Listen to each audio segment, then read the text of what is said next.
Bismillahirrahmanirrahim. Assalamu alaikum, everyone. Today we will discuss Preface to Shakespeare, a critical approach by Samuel Johnson, who is also known as Dr. Samuel Johnson. About Samuel Johnson, first of all, let us discuss something about his biography.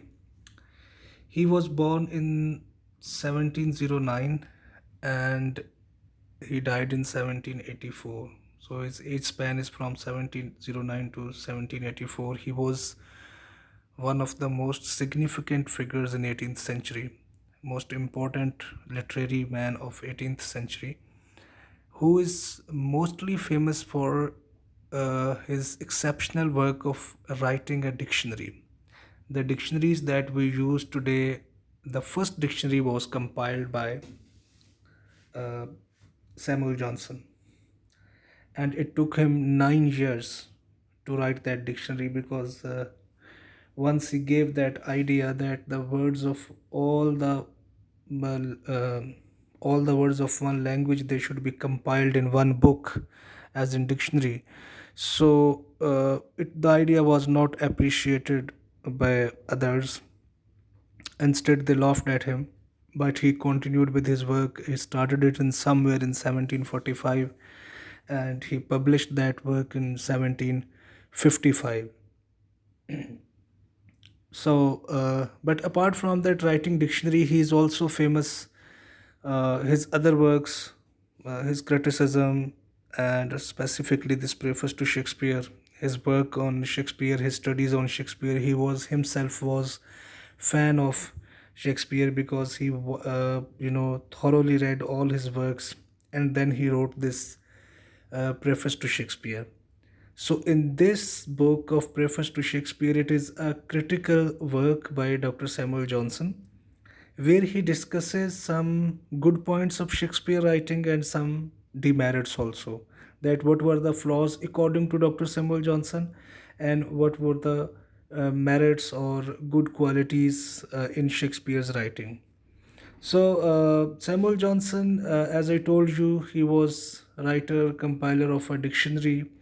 In the beginning, he started his career as a teacher, but his teaching, he was not a successful teacher, and he started writing started writing literary pieces. As you know, then his mind was converted from teacher to literary writing. One of his students named David Greek, he was his student, and later he became a well-known actor and his friend also. And after that, when he started writing, he became a renowned literary figure or a famous literary figure. He also published his own magazine, periodical named The Rambler, uh, uh, for 2 years, 1751 and 52, or somewhere from 1750 to 1752. So it had contained some, essays, some critical works, as the magazines they are published in the periodicals. So let's start with its uh, preface to Shakespeare, that what he wrote about it. As far as his biography is concerned, I have given you a short biography of Samuel Johnson. The rest you can read it on in any handouts, or on Google you can search it, or YouTube you can search it. There are other minute details also about his works and the names of his books.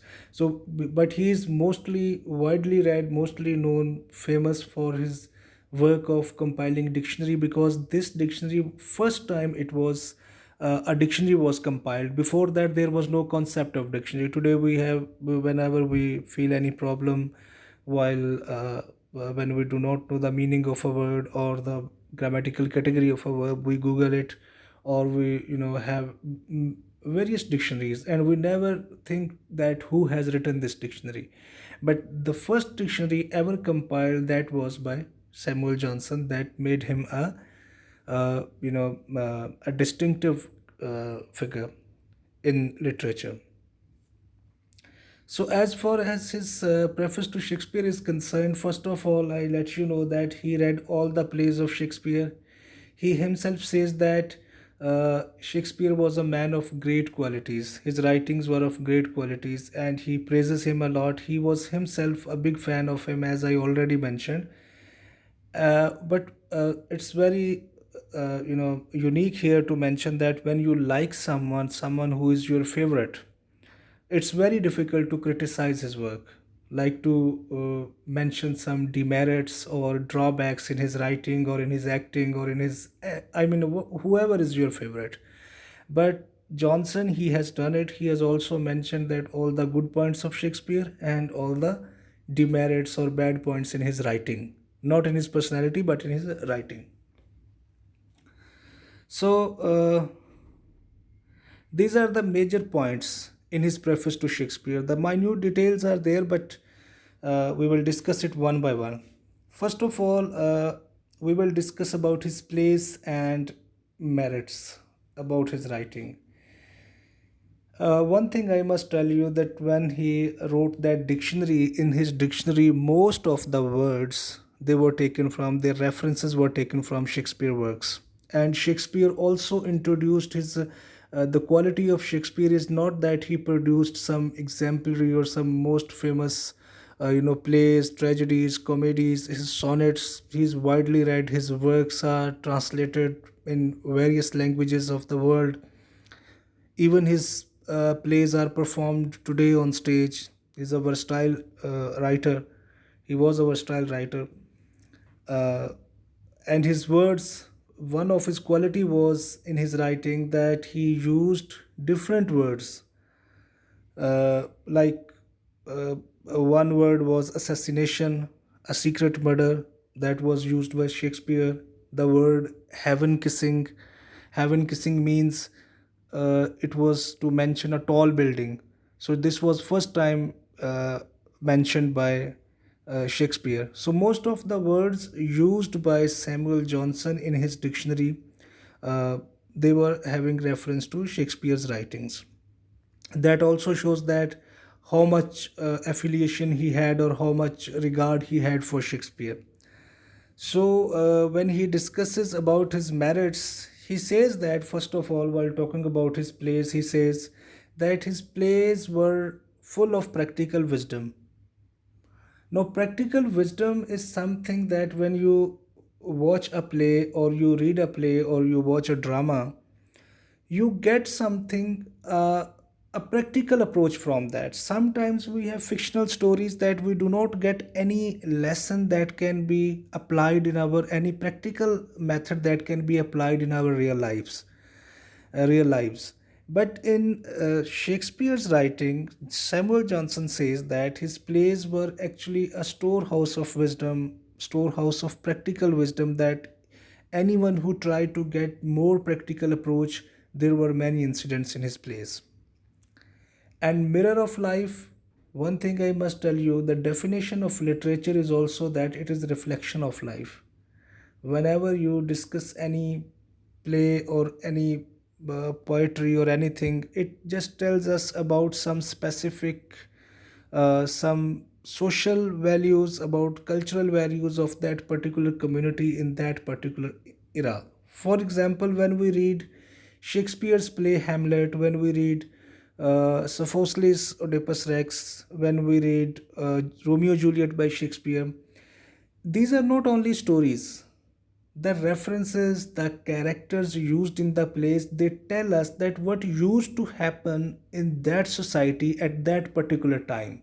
Like if a play is published in 1595 in the late 16th century, the play will not tell us a story. It will also tell us, reflect some, reflect events, political events, social events, cultural events, the way how the people they used to behave, how was their style of living and all that. So it is also known as a reflection of life, and he says that his plays were mirror of life, that once you read it, they describe exactly what used to happen at that particular time or what actually was happening. So the spectators, they actually enjoyed his plays more for practical wisdom and for as mirrors of life. uh, and uh, what he says about, there was a concept, we have to make a comparison between Aristotle, that we discussed in uh, that work of Aristotle in criticism, the Poetics, and the writings of Shakespeare, because Aristotle's Faustles, they are still, they have high place or high regard in literary world, and Shakespeare, no doubt, he was excellent than many writers. Nobody in English literature, there is hardly any other writer who could get that much popularity or that much fame as Shakespeare has got. Even the people living here, those who do not have any, affiliation with the literature, they even also know the name of Shakespeare. The rest of the names, they are unknown to others. So, because of his universality, versatility, he was known all around. So, when we talk about the Poetics written by Aristotle, he talks about comedies and tragedies. That the plays and the poetries, there can be a comedy or there can be a tragedy. But Shakespeare was the first one who introduced tragicomedies. That his plays has one play is having scenes of comedies also and its tragedy also. His tragicomedies are Romeo Juliet, the love saga, the love story. It is also a tragicomedy. It was a very famous play. In the beginning, it is comedy, and later on, it turns out to be a tragedy.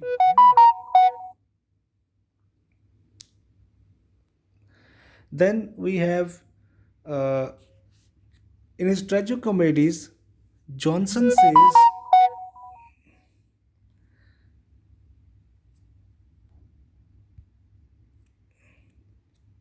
sorry for this interruption. I forgot to turn off internet. Now there will no interruption will be there. So in while discussing tragicomedies, because it was a new trend introduced by Shakespeare. Before that, the writers, they wrote comedies or they wrote tragedies. There was not mixing of both the genres in one play, but Shakespeare did. Now he defends his tragicomedies. Samuel Johnson says that when he wrote tragicomedies, he actually justifies the whatever he wanted to say. In his plays, he has actually justified, because even his tragicomedies, they were liked by the audience, and he actually justified what he tried to tell the people, or what he tried to convey the message. So most of the times he was criticized that his tragicomedies, they were not up to the standard. But Samuel Johnson, he actually defends him while saying that in our even lives, in our daily lives, we have sometimes we are sad and sometimes we are happy. Samuel Johnson justifies his tragicomedies by saying that a constant state of sorrow or melancholy or depression, it does not give us any pleasure, because in our lives we cannot be all the time sad and we cannot be all the time happy. Sometimes we are in happy mood and sometimes we are in sad mood. In this way, this tragicomedy is justified because it reflects our lives, in the lives where we live, the humans live. It is close to human nature, because a man can never be, humans can never be in a constant state of sorrow, humans can never be in a constant state of happy, and that is a practical approach that we discussed, in that it has practical wisdom.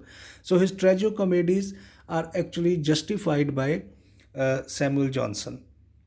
Samuel Johnson talks about his comic genius, and he says that as far as his comedies are concerned, it seems that Shakespeare was a like he was having God gifted qualities to write comedies. He is excellent in writing comedies whenever his comic plays are concerned.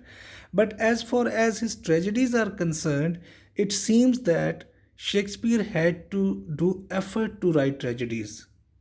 Like, you can simply say that he was talented to write comedies. He did not make to have to make much effort to write comedy, but when we come to his tragedies, it seems that he had to struggle a lot to maintain a good to write a good tragedy. But most of his plays, Shakespeare's plays like King Lear, Hamlet, Tempest, Julius Caesar, all these plays, even Romeo Juliet, their its ending was also tragic. But most of his plays of Shakespeare, they were tragedies, because as Aristotle says in Poetics, that tragedy gives us more pleasure than comedy. But Shakespeare also introduced comedy because the time was changing in late 16th and early 17th century. So the people, they were expecting accepting all the tragedies and the comedies, whatever was given in a good way, told to the spectators. So he defends him, and he says, he labels him a genius of comedies, that he is excellent in comedies, but in tragedy he had to effort. Then he talks about, when we discuss Poetics by Aristotle, he says that while writing, a writer must be careful about unity of time, place, and action. That there should be a unity of time, there should not be any interruption in time. Unity of place, that there should be some sense that at which place the play is performed. Then unity of action, that how the action is moving towards its climax and towards its end. But Shakespeare doesn't care about unity of time and place, and most of the critics of Shakespeare, they uh, criticized him, that why he didn't care about unity of time and place.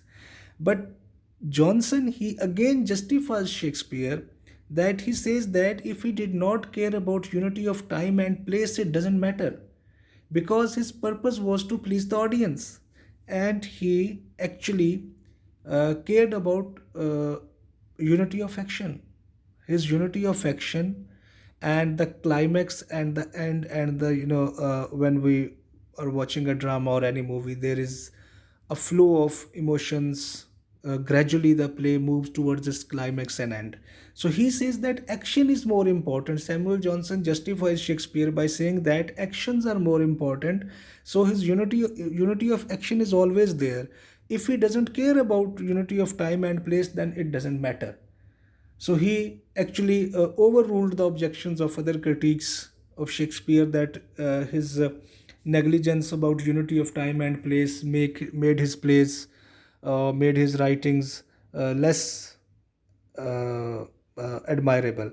But Samuel Johnson says that time and place, they are not important in any tragedy or any comedy, or in any other writing, any tragicomedy, but only action, unity of action is important, and unity of action was always there in his writings.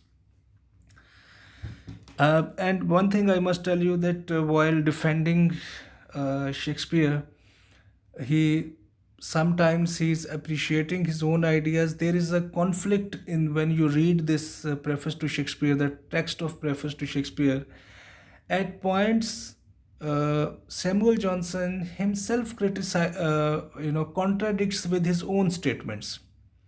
At one place, he's saying that unity of time and place doesn't matter, so Shakespeare is right in whatever he did. He managed with its unity of action. But at another place, when you read it, he's criticizing that why he's not taking care about time and place. So there is a contradiction about his in his preface to Shakespeare also. But the contradictions are very less. They are not very, too much in number.